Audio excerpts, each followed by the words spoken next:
যেহেতু আমার পাকা কথাটা ওদের বাড়িতে হয়েছিল, তাই আমি ওখানে উপস্থিত ছিলাম না, কিন্তু যা যা মেনু হয়েছিল সমস্তটাই আমি খেতে পেরেছি।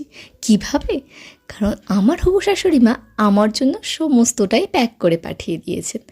দেখো, তোমাদের সাথে শেয়ার করি কী কী মেনুতে ছিল।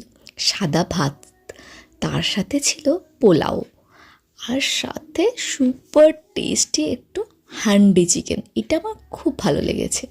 তার সাথে ছিল সোনামুগের ডাল, ফুলকপি দিয়ে চিংড়ি মাছের রসা, আর সাথে ছিল দই কাতলা, আলু ভাজাও ছিল, আর লাল লাল এরকম মাটন কষা, সাথে চাটনি, পাঁপড়টা বোধহয় বাটাতে আমাকে ভুলে গেছে, আর এখানে ছিল ফিশ ফ্রাই আর মিষ্টি। সত্যি দিনটা একদম অন্যরকম ছিল আর অন্যরকম অনুভূতি। তো তোমাদের এই ভিডিওটা কেমন লাগলো?